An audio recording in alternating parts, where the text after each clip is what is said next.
Hello and welcome to your astrological vibrations for Saturday, February 10th, 2018 by Gaia Blooming.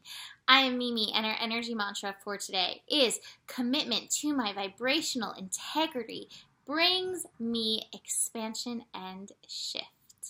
And today we have the sun at 21 degrees to 22 degrees. So 21 degrees is that degree of being in expansive mode. And then we hit where the place, the 22, the mastery, the Uranus energy, that revolution, evolution energy.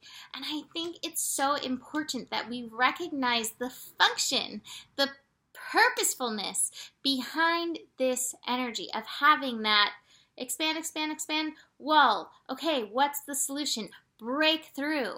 But we have to go through that process. It's a birthing process, a mini birthing process that happens as we go through that little transmission. So just be aware of that. If you find yourself up against any walls, ooh, this wall, yes, this is for a breakthrough for me.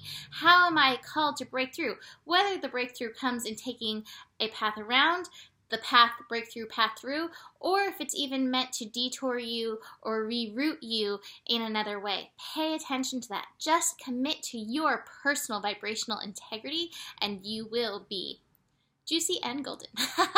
So today we have a little bit of shift happening. We have Venus shifting into Pisces. And I think what Pisces feels like to me after all of this Aquarius energy that we have going on and the eclipse energies that we have going on, Pisces to me feels like jumping in the pool on a really hot day. So hopefully Venus shifting into Pisces is going to feel good.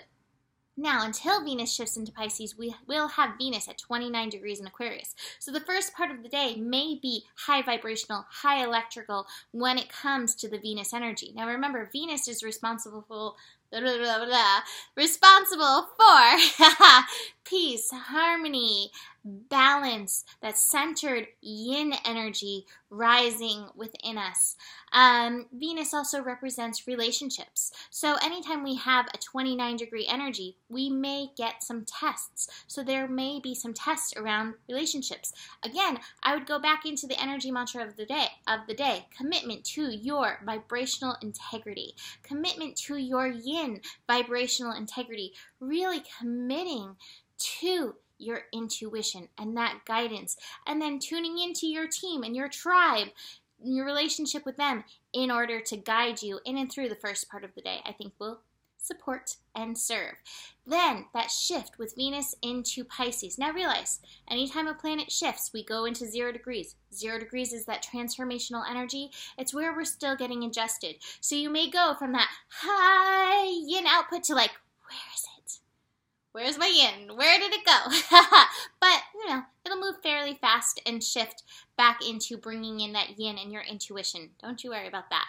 What I feel like the focus is for Venus into Pisces is oneness within. And the reason why I want to focus on that is because, Pisces energy really does tune us into the oneness and the all that isness. But sometimes thinking about oneness, like, I am one with you, and I'm one with you, and I'm one with that butthead over there. Sometimes that can feel a little bit stressful and slam us into those walls. So what we want to focus on is oneness within all the parts of ourselves, remembering that as within, so without. So rather than focusing on that butthead over there, focus on the butthead within. And within doing that, we are going to expand our own personal sense of oneness, our own personal sense of connectedness in ourselves and in the universe. And suddenly that butthead over there isn't going to seem so bad, isn't going to seem like such a torture process for you to exist on the same plane with, because we all are here in this together. Even the buttheads. I don't know where that's coming from today, but that's a big part of this lesson. I think one of the things with Venus and Pisces is also realizing the high levels of Pisces and then the pitfalls of Pisces. So the high levels of Pisces is the oneness, is the spiritual connectedness. It is the miracles and the flow, that really beautiful yin, spiritual connected energy that can guide us. That is so beautiful. Venus is all over that. Venus is like, yes, bring me the beauty of this. Bring me flowers and roses and romance. Venus is all over that. However, we have to realize that sometimes we can get swept away in the illusion of that. And sometimes that can create those illusion detours, we'll call it. Really go in with your eyes wide open with the oneness. You know, again, committing to that vibrational integrity, that's going to help you, because if you commit to your vibrational integrity, you will feel when the butt heads come in, and you will not be under any illusions that the butt head is actually a beautiful rose, you know? And you'll be able to do the work that it takes rather than fall into any of those old patternings, if you know what I mean. So be very aware of that energy through Venus moving through Pisces. I actually didn't write down how long it's going to be. Check my little handy-dandy cheat sheet notebook where I wrote down all the things. Okay, that's going to be till March 6th. March 6th, Venus will shift into Aries. So, you know, just a little bit under a month of this process. I also think that this is going to really serve, you know, I'm doing my past life intensive. Anytime we have things in Pisces, it helps us get deeper connected. And that's one of the cards I have today, is the guidance card.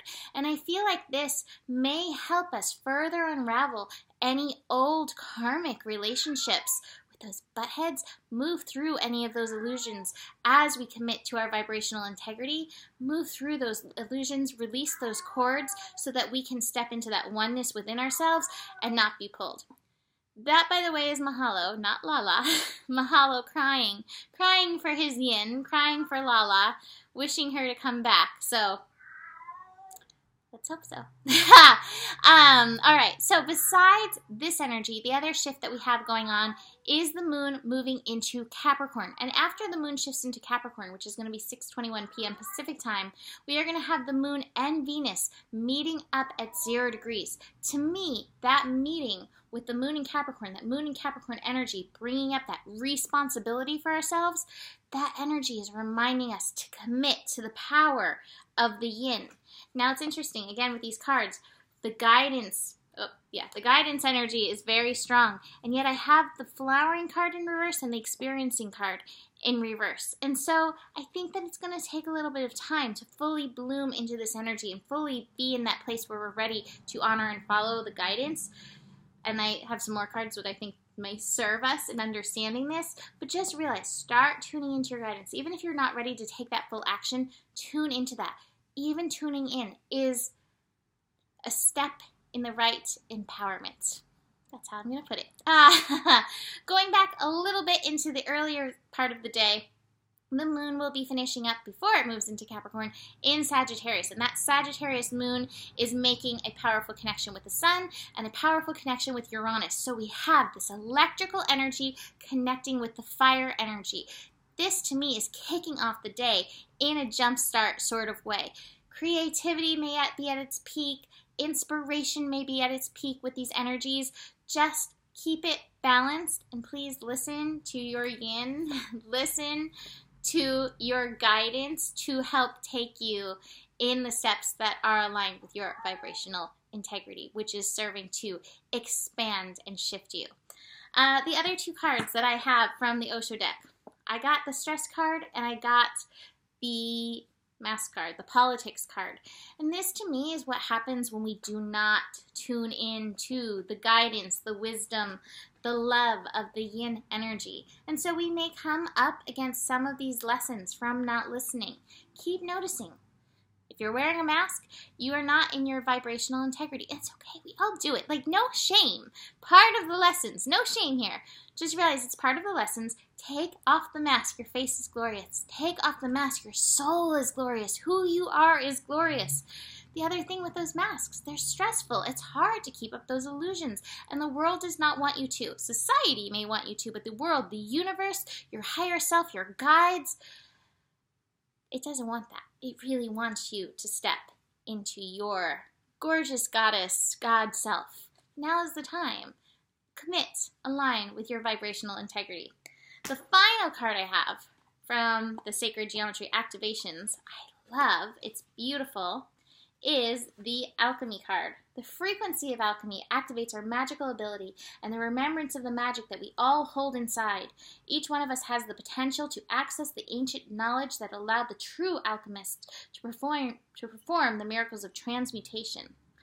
And in here it says, alchemy usually refers to the process of transforming matter, particularly that from metal into gold. In a more esoteric sense, alchemy has associated with magical transformations that have to do with longevity. Magic is real as we allow ourselves to believe, or magic is as real as we allow ourselves to believe.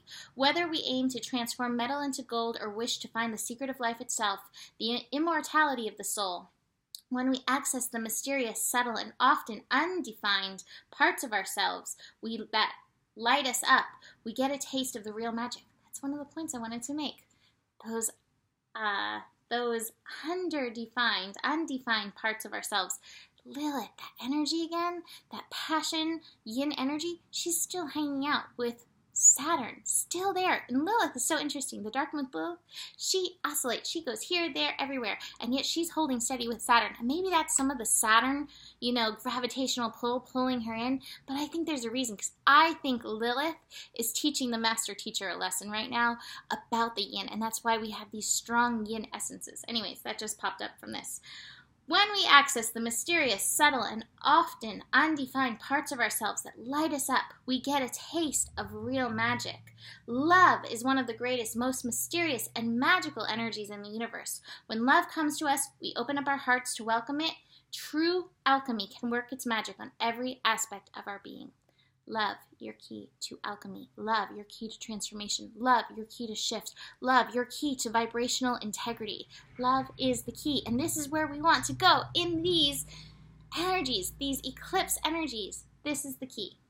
All right, so the actionable thing is take a moment, go inside yourself, and remember who you are. Remember that you hold within you all the secrets of the unlimited potential and infinite existence. Do you know that you are magical? Do you know that you are love? That you can perform magical love manifestations? You are a great sorcerer. Practice your magic often. And remember, it comes from love. It comes from here. Not from here and not from the ego. All right, so that's it for today. Come join me for my past lives intensive. I love everybody that's joining in. It is 55 to join the group. It is 77 if you want me to look at the chart and pull up all of your past life focuses to help focus you through the month. I'm so excited what I'm bringing through. I'm so excited about the guests that are going to be joining me. Maya Kana is going to share some of her past life experiences. My friend Sarah Wildish, who's lovely, divine goddess, is going to be sharing. I'm hoping my mentor will come sharing, and I have a few more surprises up my sleeve. So come join me in that. Email me with any questions. Besides that, there is enough love in the universe. After all, you are love itself. And the better gets, the better gets. I will see you tomorrow. Namaste.